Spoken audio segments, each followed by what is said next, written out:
Hello friends, welcome to daily class. Daily class में आप सभी का स्वागत है। आज हम बात करने वाले हैं साइंस के टॉप 50 क्वेश्चनों का, जो कि हमारे एग्जाम के लिए बहुत ही महत्वपूर्ण होगा। तो दोस्तों, आज का जो है 12 बजे हमारा एक और क्लास है, वो है टॉप 100 क्वेश्चनों का। तो 12 बजे क्या है, टॉप 100 क्वेश्चनों का, तो इसे अटेंड करना आप बिल्कुल भी मत भूलिएगा। तो दोस्तों, आज 12 बजे जो है लूसेंट, एसपीटी और एडिहन से जितने भी महत्वपूर्ण क्वेश्चन बनेंगे उन सब का जो है प्रैक्टिस किया जाएगा। तो इस क्लास को देखना बिल्कुल भी मत मिस कीजिएगा। और आज का जो अभी सेशन चल रहा है वो है साइंस के टॉप 50 क्वेश्चनों का। तो दोस्तों, अगर आप हमारे यूट्यूब चैनल पे नए हैं तो हमारे यूट्यूब चैनल डेली क्लास को सब्सक्राइब करना बिल्कुल भी मत भूलिएगा। और अगर आपने अभी तक इस सेशन को लाइक नहीं किया तो इसको लाइक करके अपने दोस्तों के साथ जरूर शेयर कीजिएगा। तो दोस्तों, चलते हैं, बिना टाइम गवाए हम अपना क्वेश्चन जो है स्टार्ट करेंगे।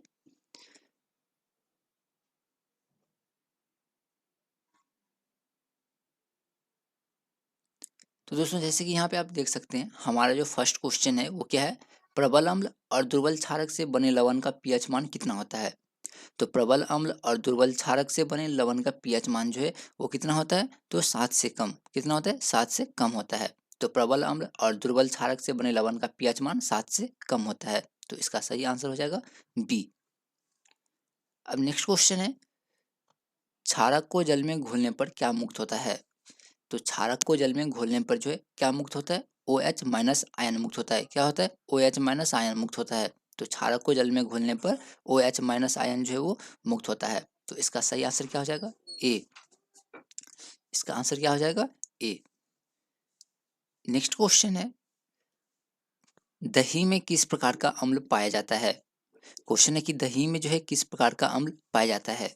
तो इसका सही आंसर क्या हो जाएगा, दही में कौन सा अम्ल पाया जाता है, तो लैक्टिक अम्ल। कौन सा, लैक्टिक अम्ल। दही में लैक्टिक अम्ल पाया जाता है। तो इसका सही आंसर क्या हो जाएगा, ए। दही में कौन सा अम्ल पाया जाता है, लैक्टिक अम्ल। अब नेक्स्ट क्वेश्चन है 4 नंबर, कि सोनार में कौन सी तरंगे उत्पन्न होती है। तो दोस्तों, सोनार में जो है कौन सी तरंगे उत्पन्न होती है, जल्दी से आपको कमेंट करना और इसका आंसर बताना कि सोनार में कौन सी तरंगे उत्पन्न होती है। जैसे कि यहाँ पे हम बात कर लें सोनार की, तो इसका फुल फॉर्म होता है sound navigation and ranging. Sound navigation and ranging में कौन सी तरंगे उत्पन्न होती है। तो दोस्तों, कौन सी तरंगे उत्पन्न होती है, पराध्वनि तरंगे। कौन सी, पराध्वनि तरंगे। तो इसका सही ऑप्शन क्या हो जाएगा, ए। सोनार में कौन सी तरंगे उत्पन्न होती है, तो परिध्वनि तरंगे। नेक्स्ट है, द्रव्य की विशिष्ट ऊष्मा का मात्रक क्या है। जैसे कि मैं आपको बता दूं कि द्रव्य की विशिष्ट ऊष्मा का मात्रक क्या होगा। तो ऊष्मा का मात्रक क्या होता है, तो इसका मात्रक हो जाता है जूल। तो आपको बताना है कि द्रव्य की विशिष्ट ऊष्मा। तो द्रव्य की विशिष्ट ऊष्मा का मात्रक जो है वो क्या होता है। तो दोस्तों, क्या होता है, जूल पर किलोग्राम डिग्री सेल्सियस। जूल पर किलोग्राम डिग्री सेल्सियस जो है वो द्रव्य की विशिष्ट ऊष्मा का ऐसा मात्रक है। तो द्रव्य की विशिष्ट ऊष्मा का ऐसा मात्रक क्या है, जूल पर किलोग्राम डिग्री सेल्सियस। तो इसका सही आंसर क्या हो जाएगा, ए। इसका सही आंसर क्या हो जाएगा दोस्तों, तो ए। अब चलते हैं नेक्स्ट क्वेश्चन पे। नेक्स्ट क्वेश्चन है, बर्फ के गलनांक पर नमक डालने से क्या होता है। तो बर्फ के गलनांक पर नमक डालने से क्या प्रभाव पड़ता है, तो उसका जो गलनांक है क्या होता है, घट जाता है। क्या होता है, घट जाता है। तो बर्फ के गलनांक पर नमक डालने से उसका गलनांक घट जाता है। तो इसका सही आंसर क्या हो जाएगा, सी। इसका सही आंसर हो जाएगा सी। अब देखिए 7 नंबर क्वेश्चन है, कि सूक्ष्मदर्शी में कौन सा लेंस उपयोग होता है। बहुत ही इजी क्वेश्चन है कि सूक्ष्मदर्शी में कौन सा लेंस उपयोग होता है। तो दोस्तों, सूक्ष्मदर्शी में कौन सा लेंस उपयोग होता है, तो उत्तल लेंस। कौन सा, उत्तल लेंस। तो सूक्ष्मदर्शी में हमेशा सदैव उत्तल लेंस का उपयोग होता है। तो इसका सही आंसर क्या हो जाएगा, ए। सूक्ष्मदर्शी में उत्तल लेंस का उपयोग होता है। अब नेक्स्ट है, आवर्त सारणी निम्नलिखित में से किस वैज्ञानिक ने बनाया था। तो अब आपको बताना है कि रसायन शास्त्र में जो आवर्त सारणी होते हैं जिसमें एलिमेंट को रखा जाता है, तो आवर्त सारणी को जो है निम्नलिखित में से किस वैज्ञानिक ने बनाया था। तो दोस्तों, आवर्त सारणी को किसने बनाया था, तो मेंडेलीफ ने। किसने, मेंडेलीफ ने। आवर्त सारणी को किसने बनाया था, मेंडेलीफ ने। तो इसका सही आंसर हो जाएगा डी। अब नेक्स्ट है, ऑक्सीजन की परमाणु संख्या कितनी है। बहुत ही इजी क्वेश्चन है और इसका आंसर आप सभी को पता होगा कि ऑक्सीजन की परमाणु संख्या कितनी है। तो दोस्तों, ऑक्सीजन की परमाणु संख्या जो कितनी है, 8। कितनी है, 8। तो ऑक्सीजन की परमाणु संख्या कितनी है दोस्तों, तो 8 है। और इसका मास कितना है, एटॉमिक मास कितना है, तो 16। एटॉमिक मास कितना है, 16। जबकि ऑक्सीजन की परमाणु संख्या है 8। कितनी है, 8। और नेक्स्ट देखिए क्या है कि निम्नलिखित में से किसमें धन विद्युत प्रभार होता है, यानी पॉजिटिव चार्ज। तो निम्नलिखित में से किसमें धन विद्युत प्रभार होता है, तो दोस्तों किसमें प्रभार होता है धन विद्युत, तो अल्फा कण में। किसमें, अल्फा कण में। तो हमारा सही ऑप्शन हो जाएगा बी, किसमें धन विद्युत प्रभार होता है, तो अल्फा कण में। तो इसका सही आंसर हो जाएगा बी। अब नेक्स्ट है एल्यूमिनियम की संयोजकता क्या है।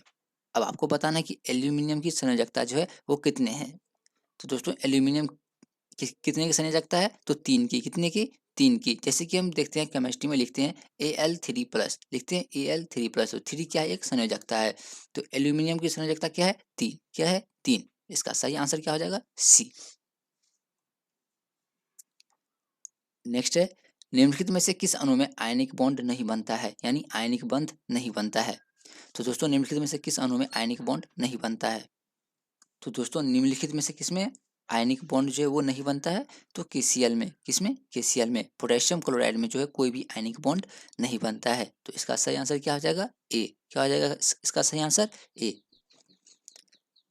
अब नेक्स्ट है ध्वनि की प्रबलता। यहाँ पे प्रबलता होगा, तो ध्वनि की प्रबलता का ऐसा मात्रक क्या है।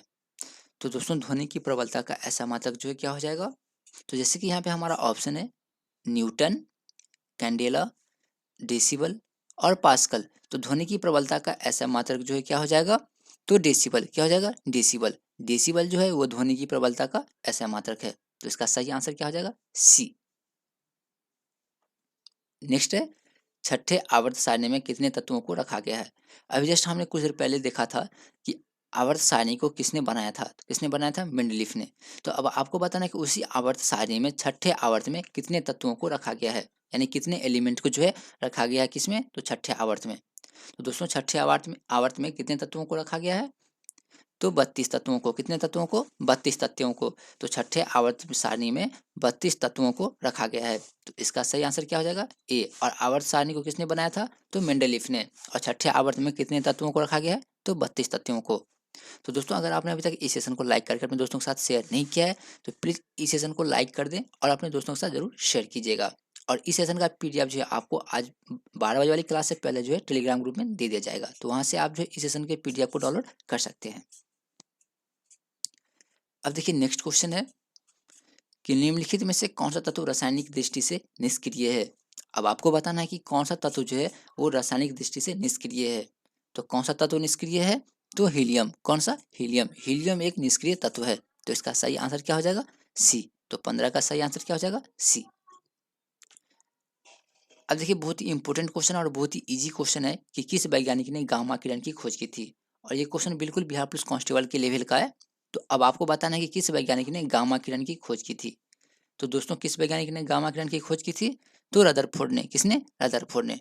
तो किस वैज्ञानिक ने गामा किरण की खोज की थी, तो रदरफोर्ड ने गामा किरण की खोज की थी। तो इसका सही आंसर क्या हो जाएगा, बी।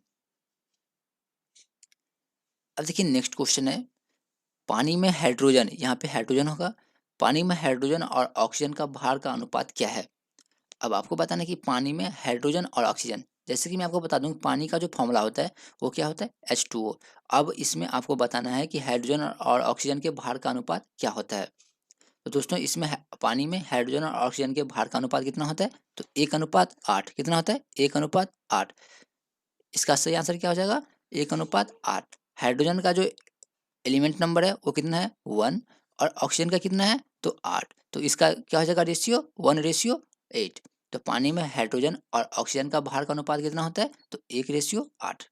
तो इसका सही आंसर क्या हो जाएगा दोस्तों, बी। बी जो है इसका करेक्ट आंसर हो जाएगा। अब देखिए नेक्स्ट क्वेश्चन है अंतःपरजीवी जीव कौन सा होता है। अब आपको बताना है कि अंतःपरजीवी जीव निम्नलिखित में से कौन सा होता है। तो दोस्तों निम्नलिखित में से कौन सा अंतःपरजीवी जीव है, तो पट्टिकृमि। पट्टिकृमि जो है एक अंतःपरजीवी जीव है। तो इसका सही आंसर क्या हो जाएगा, सी। पट्टिकृमि जो है एक अंतःपरजीवी जीव है। तो इसका सही आंसर क्या होगा दोस्तों, सी। दोस्तों अब जो है हमारा क्लास अपने टाइम टेबल के अनुसार स्टार्ट होगा, जिसमें कि हम जो है 1 महीने के अंदर सारे बिहार पुलिस कांस्टेबल जितने भी सिलेबस हैं उन सारे को कवर कर लेंगे। तो दोस्तों सभी क्लास जो है वो अपने टाइम टेबल के अनुसार चलेगा, जिसका टाइम टेबल आपको बता दिया जाएगा कि कब जो है कौन सा क्लास स्टार्ट होगा। तो दोस्तों अब हमारा नेक्स्ट क्वेश्चन है मनुष्य के कोष में कितने गुणसूत्र होते हैं। अब आपको बताना है कि मनुष्य के कोष में जो है वो कितने गुणसूत्र पाए जाते हैं। तो दोस्तों कितने गुणसूत्र पाए जाते हैं? तो 46। कितने गुणसूत्र पाए जाते हैं? 46। तो मनुष्य के कोष में कितने गुणसूत्र होते हैं? तो 46 गुणसूत्र होते हैं। तो इसका सही आंसर क्या हो जाएगा? सी। इसका सही आंसर हो जाएगा सी। अब देखिए 20 नंबर क्वेश्चन है कि प्रकाश संश्लेषण, यहाँ पे क्या हो जाएगा? प्रकाश। तो प्रकाश संश्लेषण में किसका जरूरत नहीं होता है? तो दोस्तों प्रकाश संश्लेषण में जो है वो निम्नलिखित में से किसका जरूरत नहीं होता है? तो आपको जल्दी से बताना है कि इसमें से जो है प्रकाश संश्लेषण में किसका जरूरत नहीं होता है? तो दोस्तों किसका जरूरत नहीं होता है? ऑक्सीजन का। किसका जरूरत नहीं होता है? ऑक्सीजन का। तो इसका सही आंसर क्या हो जाएगा? सी। अब प्रकाश संश्लेषण जो है किसकी उपस्थिति में होता है? तो सूर्य के प्रकाश की उपस्थिति में प्रकाश संश्लेषण की क्रिया होता है, जिसमें कि ऑक्सीजन जो है उपस्थित नहीं रहता है। ऑक्सीजन उपस्थित नहीं रहता है। तो इसका सही आंसर क्या हो जाएगा? सी। अब देखिए 21 नंबर क्वेश्चन है कि ज्योति तीव्रता का ऐसा मात्रक क्या है? अब आपको बताना है कि ज्योति तीव्रता का ऐसा मात्रक जो है क्या है? तो दोस्तों ज्योति की तीव्रता का ऐसा मात्रक क्या है? कैंडेला। क्या है? कैंडेला। कैंडेला जो है ज्योति की तीव्रता का ऐसा मात्रक है। तो इसका सही आंसर क्या हो जाएगा? बी। अब नेक्स्ट क्वेश्चन है, एक्सरे का आविष्कार किसने किया था? अब आपको बताना है कि एक्सरे का आविष्कार जो है वो निम्नलिखित में से किसने किया था? तो दोस्तों किसने किया था? रॉन्टजन ने। तो रॉन्टजन ने एक्सरे का आविष्कार किया था। किसने किया था? रॉन्टजन ने। और किस चीज का आविष्कार किया था? तो एक्सरे का। तो इसका सही आंसर क्या हो जाएगा? ए। अब देखिए 23 नंबर क्वेश्चन है कि इलेक्ट्रॉन का आवेश जो है वो कितना होता है? अब आपको गौर से देखना है और जल्दी से बताना है कि इलेक्ट्रॉन का आवेश जो है वो कितना होता है। तो दोस्तों कितना होता है इलेक्ट्रॉन का आवेश? जैसे कि यहाँ पे देखिए दिया गया है हमारा ऑप्शन 1.6 इंटू 10⁻⁻19 डिग्री 19 सी। उसके बाद सी मतलब कूलम। उसके बाद है 1.6 into 10⁻20 coulomb. 4.8 into 10⁻19 coulomb. 3.6 into 10⁻19 coulomb. तो अब आपको बताना है कि इलेक्ट्रॉन का आवेश जो है वो निम्नलिखित में से कितना होता है। तो दोस्तों कितना होता है? 1.6 इंटू 10⁻⁻19 कूलम। कितना होता है? 1.6 इंटू 10⁻⁻19 कूलम। तो इलेक्ट्रॉन का आवेश होता है 1.6 इंटू 10⁻⁻19 कूलम। तो इसका सही आंसर क्या हो जाएगा? ए। नेक्स्ट है, संसार का सबसे बड़ा पुष्प कौन सा है? यहाँ पे हो जाएगा बड़ा। तो संसार का सबसे बड़ा पुष्प जो है वो कौन सा है? तो कौन सा है? रेफ्लेसिया। कौन सा? रेफ्लेसिया। संसार का सबसे बड़ा पुष्प कौन सा है? रेफ्लेसिया। तो इसका सही आंसर क्या हो जाएगा? बी। संसार का सबसे बड़ा पुष्प है रेफ्लेसिया। अब नेक्स्ट है, एंटीबायोटिक जो है वो क्या होता है? एंटीबायोटिक क्या होता है? तो दिए गए ऑप्शन में से इसका सही आंसर क्या हो जाएगा? एंटीबायोटिक जो है क्या होता है? एक दवाएं हैं। एंटीबायोटिक क्या है? एक दवा है। तो इसका सही आंसर क्या हो जाएगा? बी। एंटीबायोटिक क्या है? एक दवा है। तो इसका सही ऑप्शन क्या हो जाएगा दोस्तों? बी जो है इसका सही ऑप्शन हो जाएगा। नेक्स्ट है, अनुवांशिकता के जन्मदाता कौन है? अब आपको बताना है कि अनुवांशिकता के जन्मदाता जो है वो कौन है। तो दोस्तों जल्दी से कमेंट कीजिए कि अनुवांशिकता के जन्मदाता कौन है। तो इसका सही आंसर क्या हो जाएगा? मेंडल। मेंडल जो है वो अनुवांशिकता के जन्मदाता हैं। तो इसका सही आंसर हो जाएगा डी। अनुवांशिकता के जन्मदाता कौन है? मेंडल। तो इसका सही ऑप्शन हो जाएगा डी। अब देखिए 27 नंबर क्वेश्चन है कि कीटभक्षी पौधा निम्नलिखित में से कौन सा है? अब आपको बताना है कि निम्नलिखित ऑप्शन में से दिए गए ऑप्शन में से कौन सा जो है एक कीटभक्षी पौधा है। तो दोस्तों कौन सा एक कीटभक्षी पौधा है? तो ड्रोसेरा। कौन सा? ड्रोसेरा। ड्रोसेरा जो है एक कीटभक्षी पौधा है। तो इसका सही आंसर क्या हो जाएगा? बी। इसका सही आंसर क्या हो जाएगा? बी जो है इसका सही आंसर होगा। अब देखिए नेक्स्ट क्वेश्चन है कि आलू क्या है?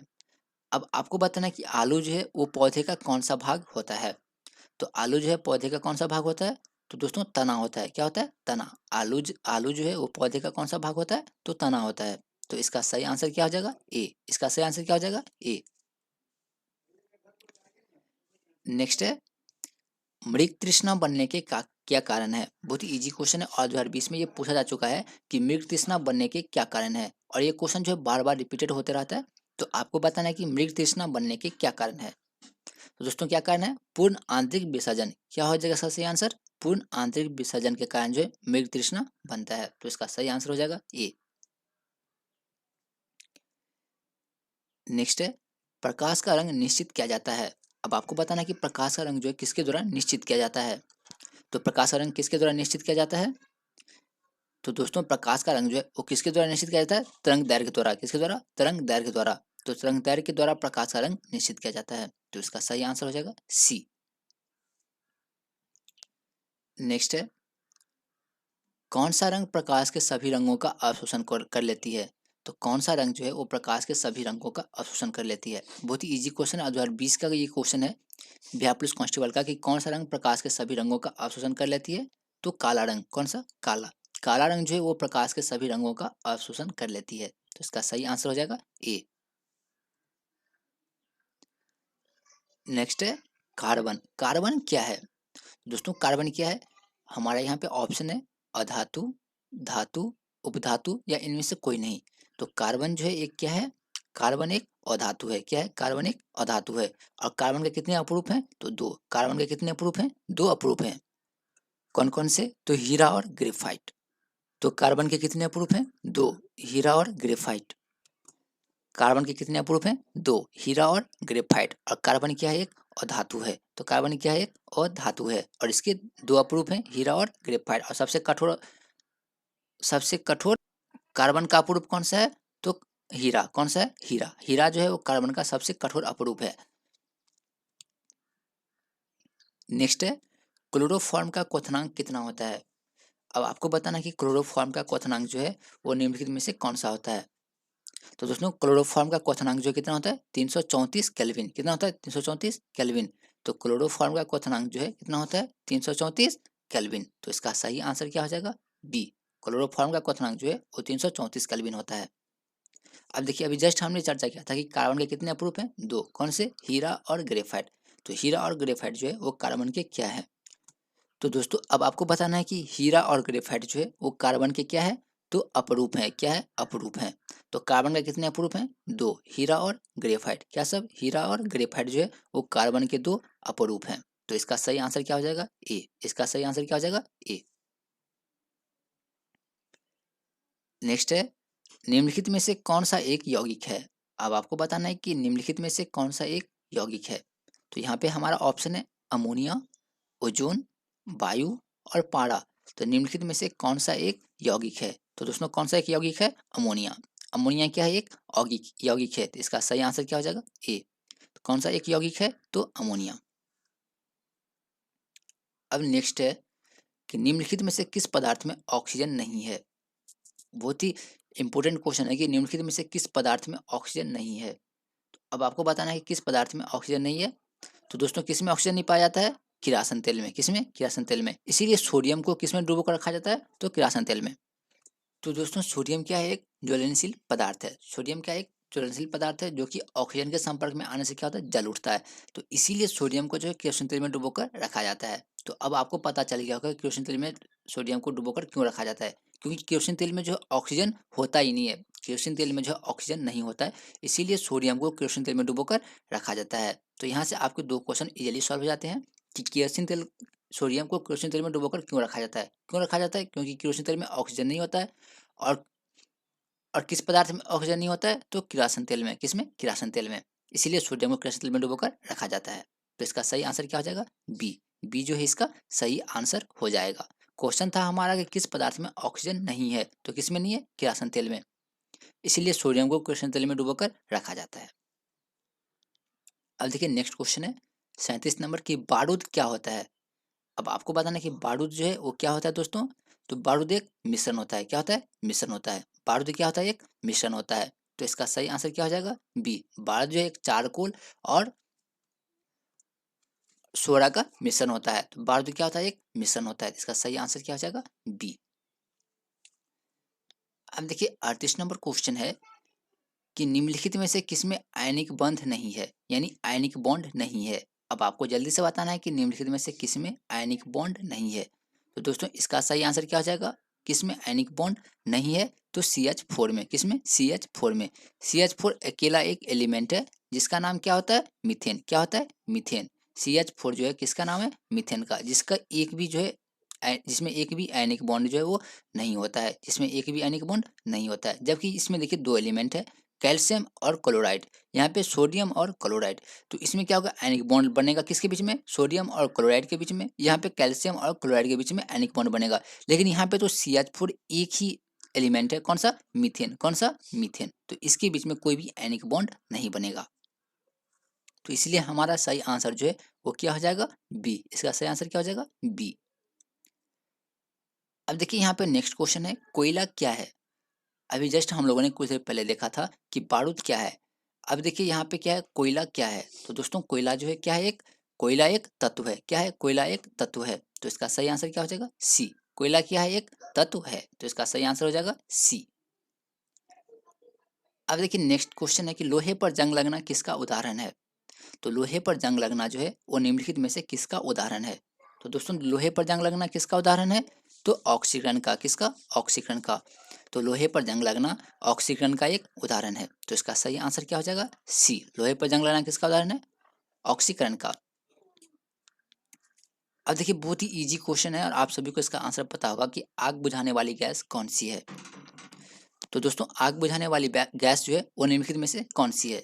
तो दोस्तों कौन सी गैस जो है आग बुझाने में काम आती है, तो कार्बन डाइऑक्साइड। कौन सी, कार्बन डाइऑक्साइड। कार्बन डाइऑक्साइड का यूज जो है हम आग बुझाने में करते हैं। तो आग बुझाने वाली गैस में कौन सी, आग बुझाने वाली गैस कौन सी है, तो कार्बन डाइऑक्साइड। तो दोस्तों अगर आपने अभी तक इस सेशन को लाइक नहीं किया तो इस सेशन को लाइक करके अपने दोस्तों के साथ जरूर शेयर कीजिएगा। अगर आप हमारे यूट्यूब चैनल पर नए हैं तो हमारे यूट्यूब चैनल डेली क्लास को सब्सक्राइब करना बिल्कुल भी मत भूलिएगा। अब देखिए नेक्स्ट क्वेश्चन है, सबसे बड़ी आरसीबी किसकी होती है। RCB means red, sorry RBC, क्या होगा यहाँ पे, आरबीसी, रेड ब्लड सेल। तो सबसे बड़ी आरबीसी जो है वो निम्नलिखित में से किसकी होती है। तो दोस्तों सबसे बड़ी रेड ब्लड सेल जो है वो किसकी होती है, तो मेढक की। सबसे बड़ी रेड ब्लड सेल किसकी होती है, तो मेढक की। तो इसका सही आंसर क्या हो जाएगा, ए। सबसे बड़ी रेड ब्लड सेल किसकी होती है, तो मेढक की। हमारा ए ऑप्शन जो है वो क्या हो जाएगा, सही हो जाएगा। अब नेक्स्ट क्वेश्चन है कि रेड ब्लड सेल की कमी से कौन सा रोग होता है। अब आपको बताना है कि आरबीसी यानी रेड ब्लड सेल, तो रेड ब्लड सेल की कमी से कौन सा रोग होता है। दोस्तों कौन सा रोग होता है, तो एनीमिया। कौन सा रोग होता है, एनीमिया।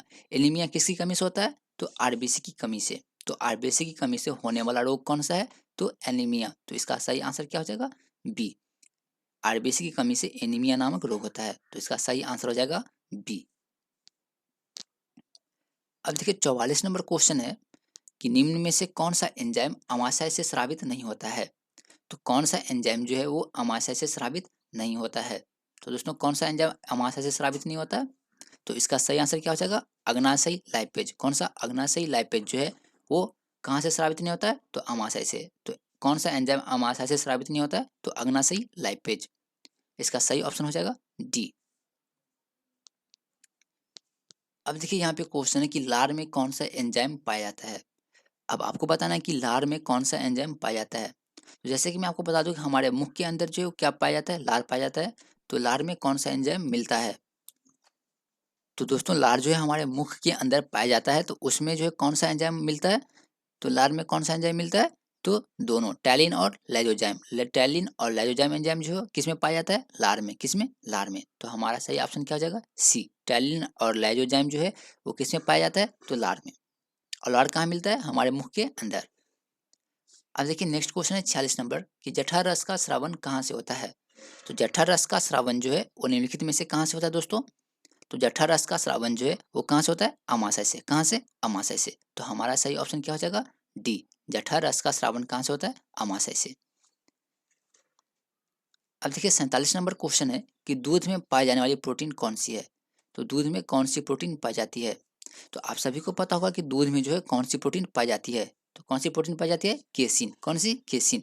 तो दूध में पाई जाने वाली प्रोटीन कौन सी है, केसिन। केसिन प्रोटीन जो है किसमें पाया जाता है, तो दूध में। किसमें, दूध में। अब नेक्स्ट क्वेश्चन है कि विद्युत ऊर्जा को यांत्रिक ऊर्जा में परिवर्तन करने की युक्ति कौन सी है। यानी कौन सा यंत्र है जो कि विद्युत ऊर्जा को यांत्रिक ऊर्जा में परिवर्तन कर देता है। तो दोस्तों विद्युत विद्युत ऊर्जा को यांत्रिक ऊर्जा में परिवर्तन करने की युक्ति कौन सी है, तो डायनेमो। क्या है, डायनेमो। नहीं नहीं, यहाँ पे क्या है कि विद्युत ऊर्जा को यांत्रिक ऊर्जा में यानी इलेक्ट्रिकल एनर्जी को मैकेनिकल एनर्जी में।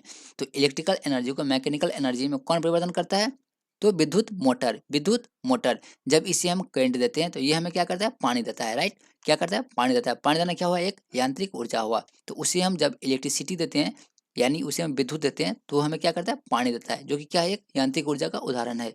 तो विद्युत ऊर्जा को यांत्रिक ऊर्जा में परिवर्तन करने की युक्ति कौन सी है? विद्युत मोटर। कौन सी है? विद्युत मोटर। जबकि डायनेमो जो है, डायनेमो क्या करता है? यांत्रिक ऊर्जा को विद्युत ऊर्जा में कन्वर्ट करता है।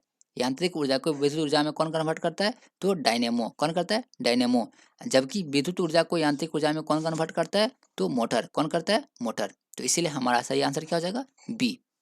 विद्युत ऊर्जा को यांत्रिक ऊर्जा में परिवर्तन करने की युक्ति कौन सी है? तो विद्युत मोटर। इसका सही ऑप्शन क्या हो जाएगा? बी। अब नेक्स्ट है, वास्तविक वस्तु का आभासी प्रतिबिंब किस दर्पण में बनता है?